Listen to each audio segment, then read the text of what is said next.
Coming up on the I'm a Car Chick podcast, part 2 with guest Erin Duke. But what I didn't know is that they were taking those vehicles and destroying, putting something in the gas tanks to make them completely unusable, where they weren't even usable for parts. Like, they had to be completely destroyed. And I'm like, all of the horrible outcomes of that.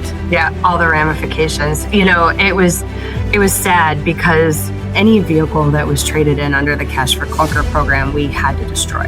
They've all done it. I mean, we've all been in a situation where there's a blind spot, and even us driving, we don't see, we don't realize, we don't, so even for, us, it saves lives, or a younger driver, any age, because anybody can make a mistake on the road. Oh, yeah. Well, and I mean, I had a hardtop Jeep Wrangler, and the hardtop Jeeps had those black plastic pieces that where the roof connected, and you couldn't see anything, and I backed straight into a tree. Revving up the auto industry, one conversation at a time. Featuring industry leaders, auto experts, and trailblazers. We are bringing you unfiltered interviews highlighting the voices all around the industry. Let's cut through the noise. Join us. Let's light it up together. Hosted by Shasta Haddock. This is I'm a Car Chick podcast. I just left this great job that I had to come back. Have waited until you got the letter? Right. Not that this wouldn't be a better job, but what are you talking about? And he goes, well, they're consolidating, and there's a lot of dealers that are going to lose their franchise. And we're a little bit of a smaller dealer, and there's dealers around us and others around town, and we have the opportunity to lose our franchise. And I was like, what are you talking about? Anyway, long story short, we didn't lose our franchise, which was awesome. But the one down the street that was from a big dealer group, they actually did close that franchise. So what I'm saying is, around that time, there's a lot of technicians that went and found jobs in other industries. Mm-hmm. So if you think about a dealership and you think about the technician, there's older technicians and there's younger technicians. There really aren't a lot of technicians that are, say, 40 to 50 years old, 55 years old maybe. Because at that point, that was when those guys were in their 20s, and they thought, well, I'll just go to a different industry if I can't work in the auto industry. Yeah, diesel mechanic or something like that. Yeah. Oh, yeah. So I think it drastically cut that pool of people. So now what's happening is you have those older people retiring. You have people that are my age that don't exist in the industry. And then you have some younger people coming up, and it's hard. It should be a great way to get other people to move from other industries back on over. What's funny about that time? So I'm younger. So during that time, I was in like 8th grade, wasn't driving yet. And I learned from my husband, who was working in the industry at that time. That sounds rough. He's 7 years older than me. So he would have been like, Mine's 10. Mine's 10. It's okay. Yeah. So he would have been like 18, 19 years old, not like a drastic difference, but he knew what was going on in the industry at that time, or he was working at O'Reilly or something like that. Mm-hmm. And he like told me, I knew what was happening on the sales side of things. We tried to use it to stimulate the economy and help the environment and all of that stuff. But what I didn't know is that they were taking those vehicles and destroying, I can't remember what he said. He told me they were putting something in the gas tanks to make them completely unusable, where they weren't even usable for parts. Like, they had to be completely destroyed, could not part them out. And I'm like, that seems illogical.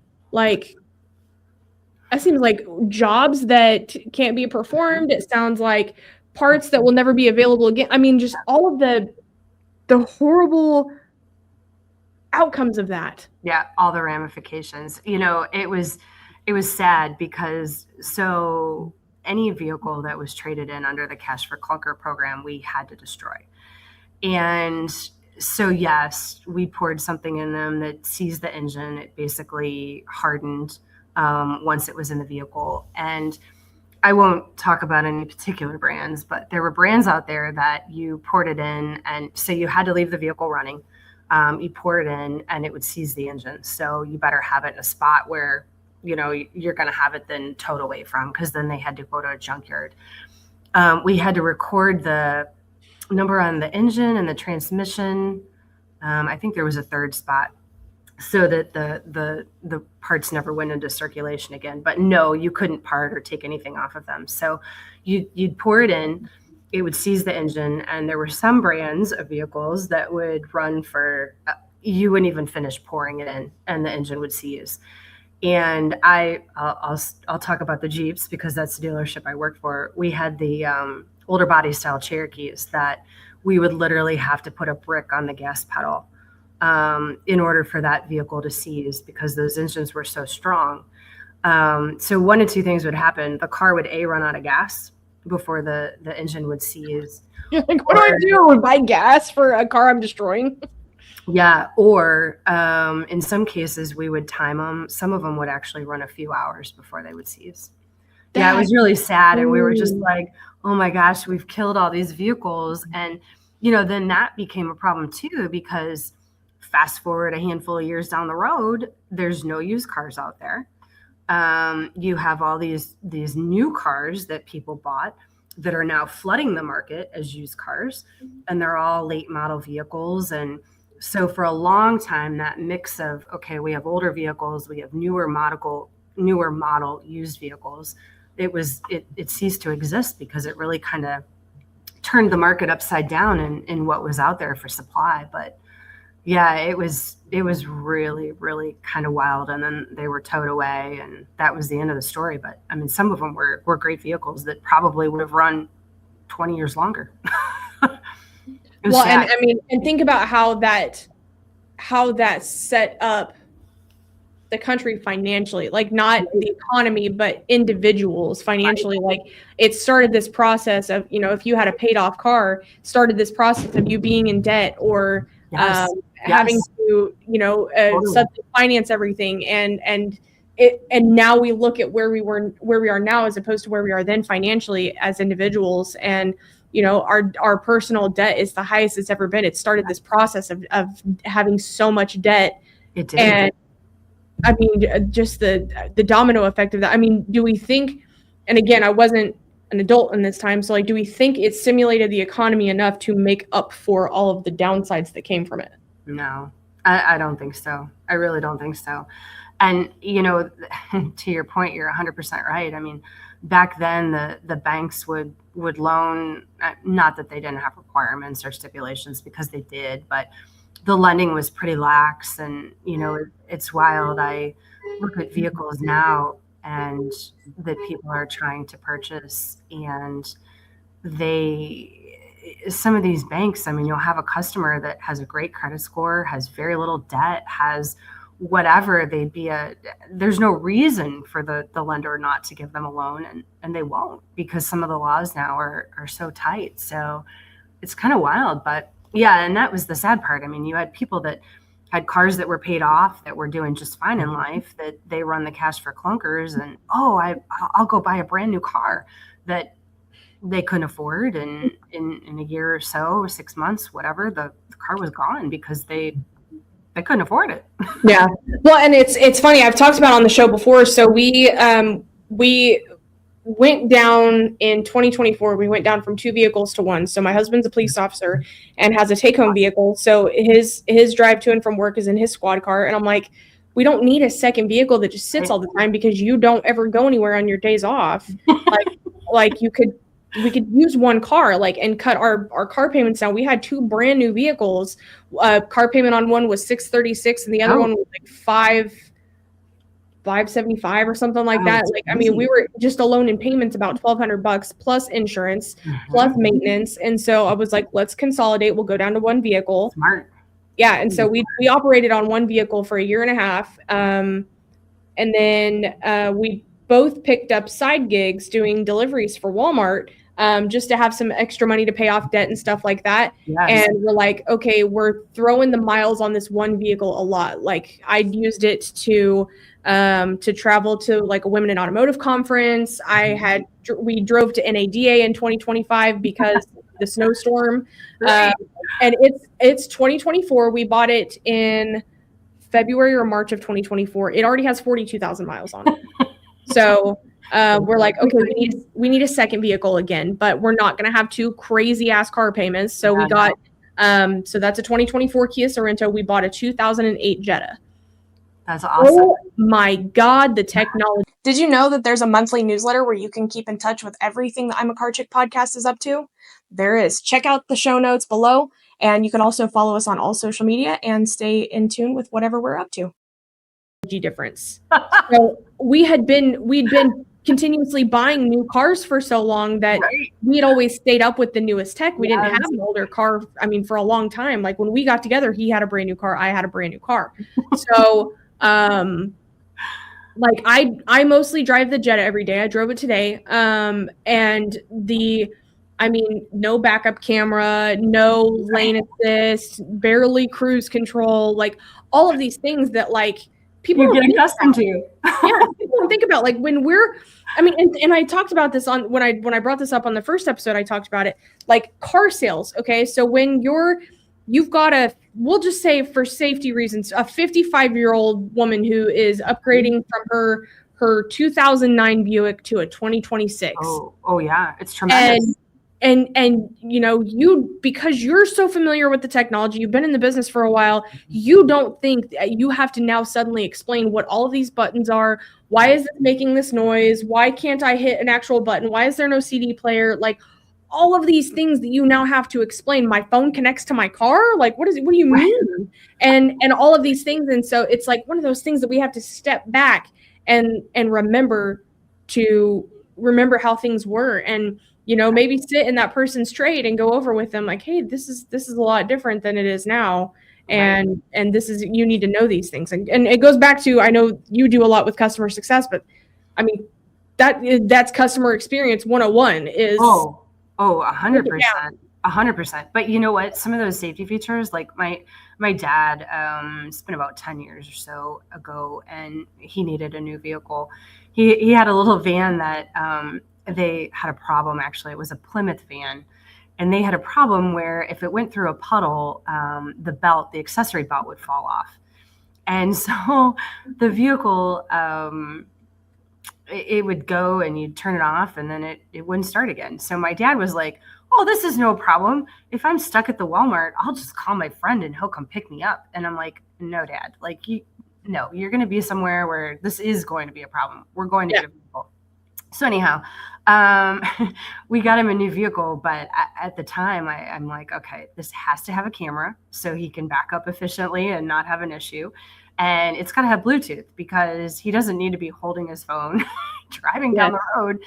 And I think some of those safety features really, truly make a difference. And, I do all the ordering for the dealership, and I always order the signals, for in the mirrors so people can see them, the lane departure and all that jazz, and the cameras and, the backup alert and all that. Mm-hmm. Because I literally, although, you pay for those, unfortunately, in the packages, I do believe that those literally save lives. Yeah, absolutely. 100%. Yeah, and because they've all done it. I mean, we've all been in a situation where there's a blind spot, and even us driving, we don't see, we don't realize, we don't, so even for, us, it saves lives, or a younger driver, any age, because anybody can make a mistake on the road. Oh, yeah. Well, and I mean, I had a hardtop Jeep Wrangler that I was at someone's house I'd never been to before, wasn't familiar with their yard or anything like that, and backing up out of their driveway, and the hardtop Jeeps had those black plastic pieces that where the roof connected, and you couldn't see anything. And I backed straight into a tree because it was right in my blind spot. I had no backup camera. That if I would have had a backup camera, I wouldn't hit the tree. So Yep. I did it one time in a Land Rover. Don't feel bad. Same thing. It's just one of those things. So the crappy part of this is like, we haven't even gotten to talk about AutoLot Impact yet, which, when we're talking about features and all of these awesome things that vehicles have nowadays, dealerships have the ability to showcase these on social media and show, hey, this is the inventory we have. We're forward thinking. These are the top features of said vehicle, and you guys have solved that problem. obviously I said at the beginning of the episode, I got to demo this product, and everybody listening knows I don't use the show for commercials. And I told Erin that when we started, I'm like, I don't want this thing to be a commercial for this. But every now and then, because I see so many products, I find one where I'm like, okay, more people need to know about this. This aligns with the industry I'm in. We had that conversation, how we can work together and promote our products together because it makes sense. But I want you to talk a little bit about AutoLot Impact. You're the co-founder of it. You were part of the birthing of this process. What led to the creation of this? So we had a sales gal at our dealership that she had poor attendance, had issues, that sort of thing, and has nothing to do with her being female. I mean, male or female. But unfortunately, we all have those employees that would be so stellar at their job, but they can't seem to get out of their own way for whatever reason. But she was great and had great potential, but she couldn't come to work. So that obviously was a problem. And ultimately, we ended up letting her go. But the one thing that was happening was, even though she wasn't at work, she was outselling all the other salespeople. And we kept thinking to ourselves, how is this gal doing this? I mean, she's not at work. She's just not working her leads as she should be. And how is this happening? So we asked her, finally one day we thought, you know what, we're going to ask her. So what are you doing and how are you able to sell so many vehicles? Which kind of sounds like a stupid question, as, I mean, being the GM of the dealership, it kind of sounds stupid that you're asking her that, but we couldn't, because we were following the leads in the CRM and we're like, what is going on here? Well, what was going on was, anytime there was either a new trade or a new vehicle that came in, once again, we're a franchise dealer, something we had bought off the street, whatever the case was, she would immediately go out and photo it, put a little description down, even if just as the vehicle came in, put a little description down and blast it out all over her social media. And so people were responding, and she was obviously gaining leads and then selling cars. And we were like, well, we never post our inventory on social media. I mean, we post the thank you, Bob. Great. We're so happy. Welcome to the family, or some service specials, whatever the manufacturer throws in, all that. Mm-hmm. But we weren't utilizing our Facebook page for our inventory. And my partner, Danny, said, why don't we use we've gained this audience. Why don't we use our Facebook page for inventory? And it was kind of like, it's just not something dealers do. Yeah. Well, because people aren't on Facebook to buy things; they're on Facebook to be social, is what everybody. Right, exactly.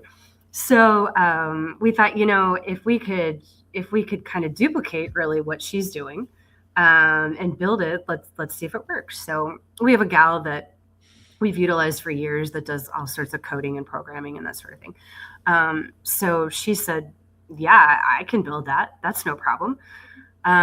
So we started out and posting, and it started working. I mean, we started gaining followers. We started gaining traffic. People were coming through the showroom.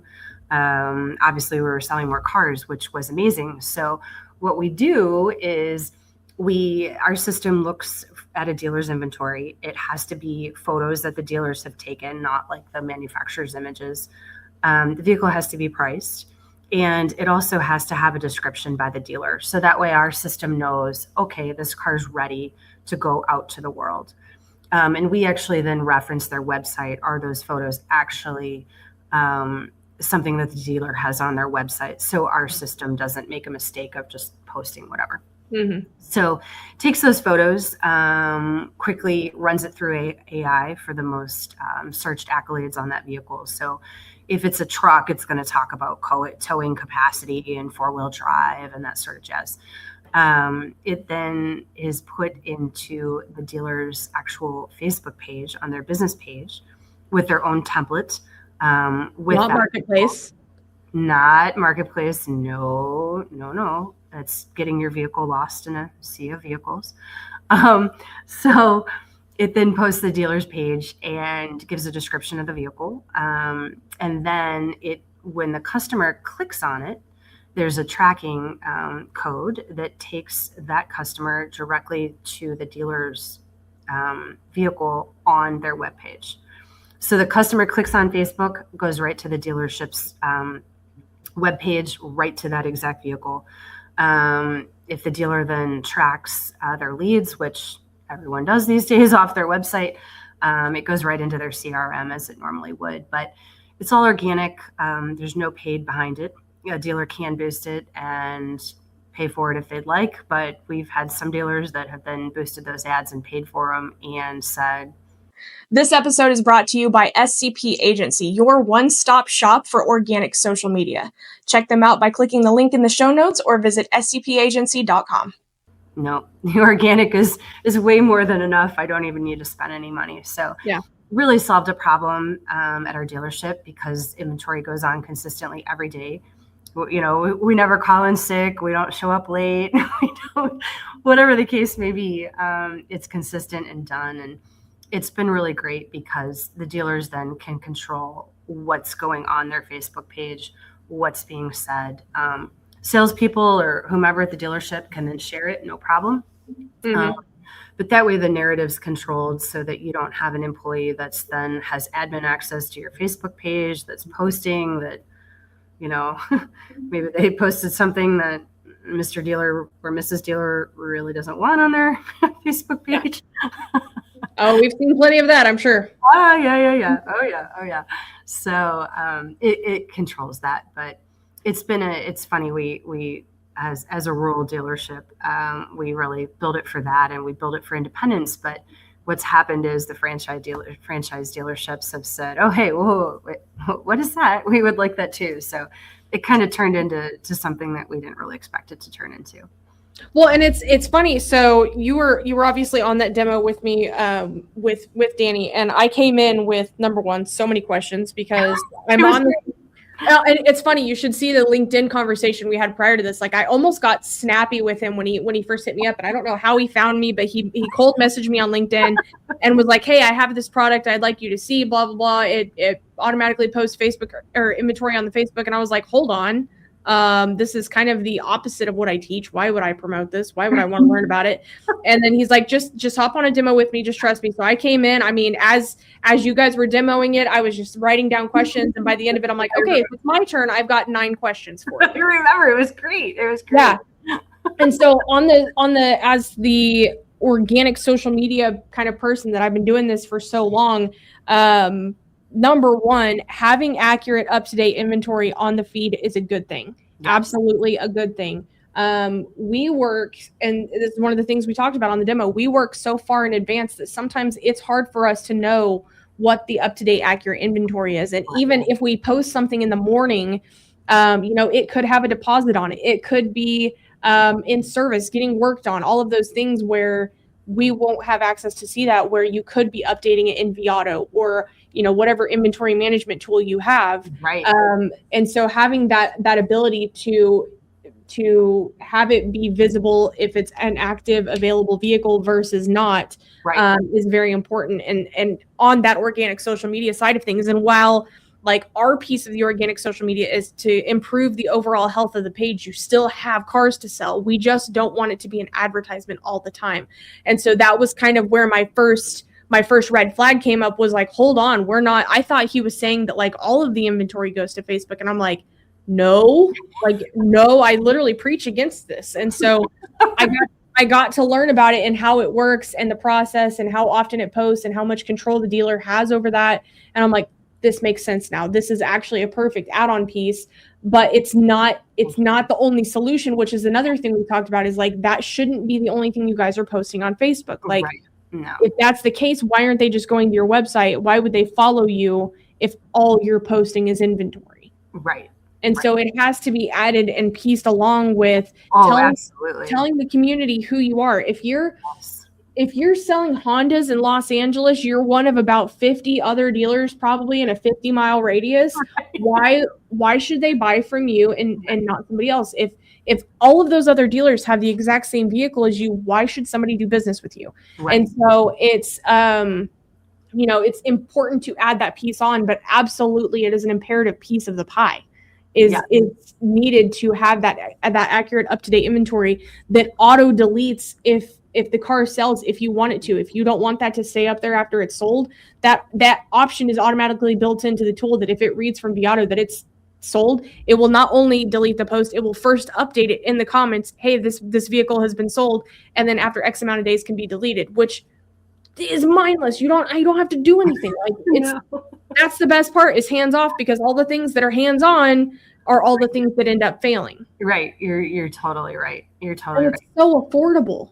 Right. And it is actually, it's funny because we were on with a dealer yesterday, and he was an independent, and he was saying one of the things that was interesting that he said, we do have tiered pricing. So it's according to your inventory. So it's 0 to 100. Basically, it steps up. The increments are in hundreds of units. So then, 101 to 200 and so on. Mm-hmm. But he was saying, well, I don't understand why is there tiered pricing? Why isn't it just flat pricing? And I said to him, we built this originally for the independents. So the person that has the dealership that has 50 cars, they can't afford to pay the same as a dealership that has 500 cars or whatever it is.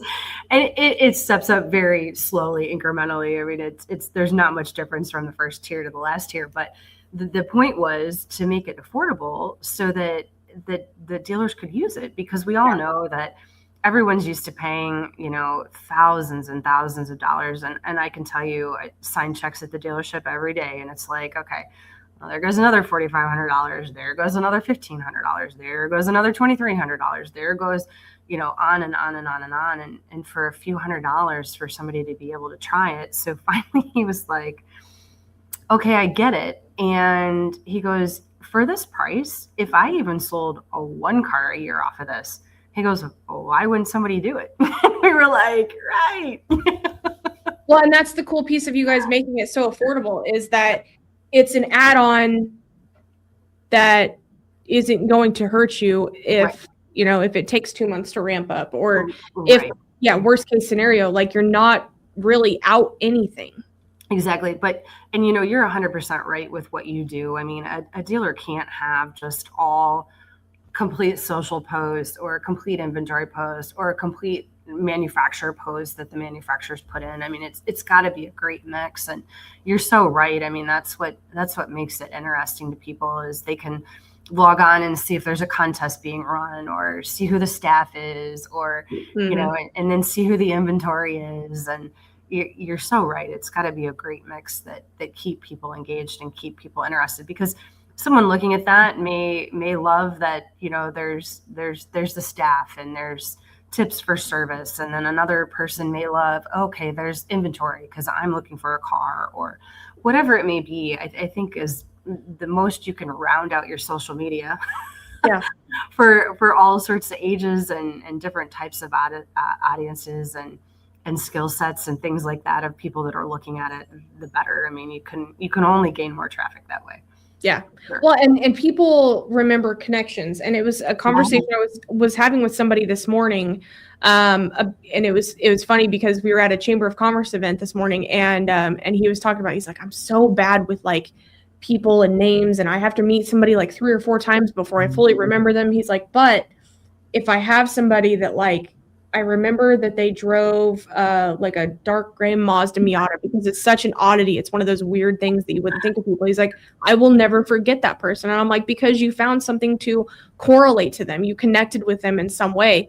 And so that's why we encourage like the posting of like, tell people about your dogs. Like, what do you do in your off time? Do you hunt? Do you fish? And then all of a sudden the next time, like you post a picture, hey, I'm here at, I don't know, I'll use somewhere local here in Joplin. Like I'm at the Grand Falls Plaza, soaking my feet, playing in the creek, doing some fishing, whatever.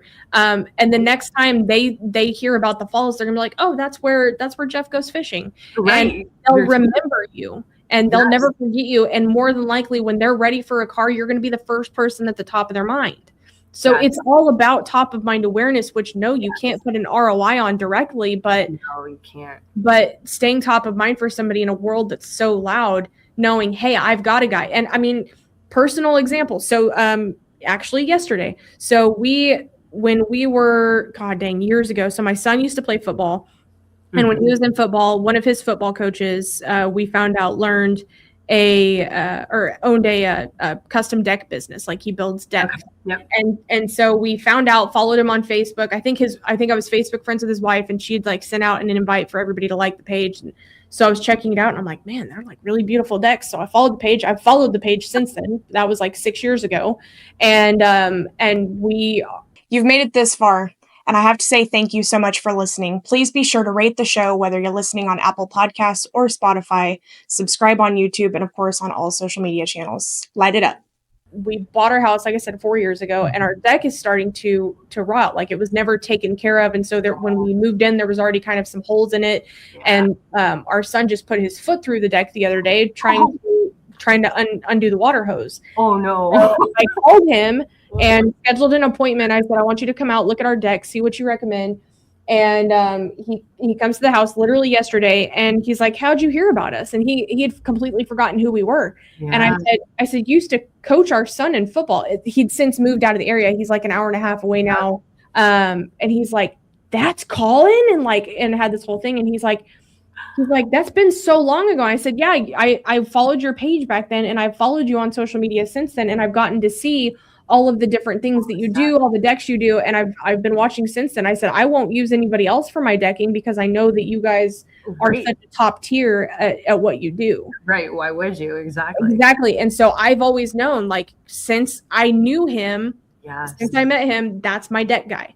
And, he's always posting the decks he's completing, the happy testimonials from the customers, and all of these things. And I'm like, you've stayed top of mind awareness for me. Like, even though you didn't remember who we were, like, I've known who you were for several years. Right. But you're so right. And, it's funny, you do something or you say something to somebody or you make a connection that you never know actually where that little seed is planted. I'll tell you a kind of a funny story along those lines. So when we were at NADA, I thought we were kind of near a little concession area. And I thought, I'm going to go stand out there, and as people walk by, I'm just going to ask them if they're interested in learning more about posting their inventory on social media, utilizing AI. And so this gentleman walks by, and he's kind of got his little lunch pail. And I said to him, excuse me, would you be interested in, yada, yada, yada. And so he's like, well, sure. He goes, I guess, how could I say no to that? But he's like, I have a problem. And I go, what's the problem? He goes, well, I'm going to eat my sandwich now. He goes, can I eat my sandwich in your booth? I was like, sure. Yeah, come on, eat your sandwich in our booth. So he sits down, and we start to talk to him. We give him a little demo. And it was kind of funny. He obviously had way more knowledge than he let on to. But I had gotten an email the other day and to schedule a demo. And the dealer then, as they came on, it wasn't the information that I was given. So I thought, who, kind of who is this or whatever. So a second later, Ani appears on the screen, and we were like, it's Ben, the sandwich guy. But you guys will forever be the booth that let him eat his sandwich in your booth. It was so funny. And so I actually said to the dealer, I'm like, okay, I have to tell you, he was by far, hands down, our most favorite visitor at the booth. But that was his connection, and he helps that dealer and he helps other dealers. So it was kind of interesting, but it was just funny because it was like such a long shot or whatever to, you know what I mean? And just something happens, and then it goes from there, and it's amazing. And I guess you'd say, it's organic and it's amazing. So it was kind of funny. Do you know who Don Brady is? Oh yeah. So Don Brady goes to all of the NADA shows dressed as some wacky character, and he's always nobody ever forgets Don Brady. Like, and what's nuts about it is, like, he's this wacky, funny guy on social media that you think, he's adorable. Like, he's just one of those you kind of brush off because you think that's all he's about. And then you meet him in person, and he's so intelligent and so creative that he has created this brand for himself of this guy who dresses up as Batman or the Ghostbusters or whatever else. Like, this year he was the Invisible Man. And I'm telling you, I never saw him in person. I didn't see him on idea this year. He was, I'm pretty sure he was there because I didn't see him. If not, and maybe it was a creative marketing tactic to not be there, but he was the invisible man. And so he would post these pictures like with this trench coat on and a hat, but you couldn't see the person. And so maybe he wasn't there, and that was his way of saying that. And like all of these images were AI generated. I don't know. But anyways, it's something creative he does. And now everybody freaking knows Don Brady. And if you know Don Brady, you know Don Brady ships cars. Ship your car now. Yep. Yeah, And we so use him actually. It's just one of those He things. knows him really well. Yep. Once you connect with oh yeah, you guys are in the same area actually. Yeah, we are actually. Okay, We are. that's right. And God love him. Almost every post and everything that we put out, he actually comments on it. So thank A God. little smiley face in the palm tree. Yes. Yep. It's awesome. Talk So- about branding yourself and people, recognizing you for sure. Mhm. But Yeah, we always use them to ship and whatnot. Yeah. It's just one of those things that you don't, I mean, he probably pays next to no money in advertising, and yet I would say a good chunk of the industry knows who he is because of branding and connections. Yep, exactly. And you're right. It's those wacky, off the wall, odd, one-off things that do it. Mhm. Every Well, time. and it's the same way with Robin. So Robin's had that blue stripe in her hair for I don't know how long, at least 10 years. Yes. And she, like everyone always asks her, when are you going to change it up to a different color? When are you going to stop having the blue? And she's like, oh, I can't now. It's my identity. Like, it's my brand, right? yeah, if I go somewhere without my blue hair, people don't recognize me. And so that's her thing, that people now know her as it's the lady with the blue hair. Yeah. And so when she did it, it wasn't even like as a ploy for anything. It's just that's how people came to identify her. Right. Isn't that funny? Yep. It's good. Hey man, I'll take it. Like I'll take any inch, whatever. And so I don't know. I don't know if I've got one, but if I do, I know. I think if anything, people just be like, oh, it's the car chick, or it's the women in automotive girl. I'm like, okay, Great. Okay. I'll take it. Yeah. At least you know who I am. Exactly. So small world. What's the best way to learn more about AutoLot Impact if one of the listeners wants to learn more? If you go to our website, and we actually have a little button there that you can click, it'll take you directly to where you can put in some information, and then we will set up a demo for you. But all of our pricing, everything we do, there's little how-to videos and such on our website to show you what we do. And of course, if you check out our Facebook page and our social media, it should be pretty well explained there. But yes, you can either contact us via social media, or you can click on the website too if you'd like, and we'd be happy to do a little demo. Typically it's about 25-30 minutes. If it's longer or needs to be shorter, no problem, we can do that. So we just run through the dashboard for the dealer, show you some slides of what the templates would look like and all the analytics, which are pretty amazing actually. So yeah, the screen share was very detailed. And someone who received the demo, showed me the full back end, showed me how everything worked, it allowed me to ask all the questions. You guys didn't try to gatekeep anything, even knowing I'm in social media. So it's great product. I put the Shasta stamp of approval on it, and I've already started recommending it to dealers. So if you guys know how serious that is, that's not something I frequently do. It takes me finding a really good product to do that. Thank you. And we love you as well. Thank you. By chance, if anybody wants to connect with you personally, where's the best way to do that? LinkedIn, Facebook, email? Yeah, LinkedIn's good. My email, it's just Erin, ERIN, @AutoLotImpact.com. So that's good. Easy. However is fine. We check all that stuff. So yeah. Well, yeah, you're like when you're a social media company, you have to be on all the social media. Right. I know. It's like, it's kind of funny because sometimes you feel like, oh, like I'm not working because I'm on social media, but in fact you are. But it's kind of a weird, like, because if you've had a job where you shouldn't be on your phone, or you shouldn't this, or you shouldn't that, you kind of feel like, I don't know, but it's funny. We recently started doing a LinkedIn class with our employees because we're like, why the hell are they not on LinkedIn? And so we have a group of 7 of us, I think, in the class. And so we've been teaching them how to use it. And so I tell their homework this week, I said, I need you guys to be actively engaging more on LinkedIn, not just posting, but engaging, going in, commenting on posts, because a lot of your search appearances will pop up because you're in other people's comments. Right. And so I was having that conversation with them. So I was on LinkedIn the other day and I was like prepping posts and doing some engaging. I'm like, someone's going to walk in and yell at me for just being on LinkedIn. And I'm like, I'm the CMO. It's my fucking job. What am I talking about? Like, right. But you so feel like, oh, I'm doing something wrong. Yeah. Nope, it's part of the job. It's not like it's TikTok, which I mean, even still. Right. You're like, no, I'm working. Yeah, exactly.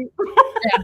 So no, it's all the social media is for connection. Thank you so much for being here today. I know we got off trail so many times, but it was still a really good conversation and I learned a lot. Yes, thank you. Thank you so much for having me. Thank you Absolutely. so much. Yay. Guys, we'll see you next time on the I'm a Car Chick podcast. I hope you enjoyed this episode and be sure to connect with Erin and learn more about AutoLot Impact. You will not regret it, I promise. Thank you so much. Thank you. Have a good day, everyone.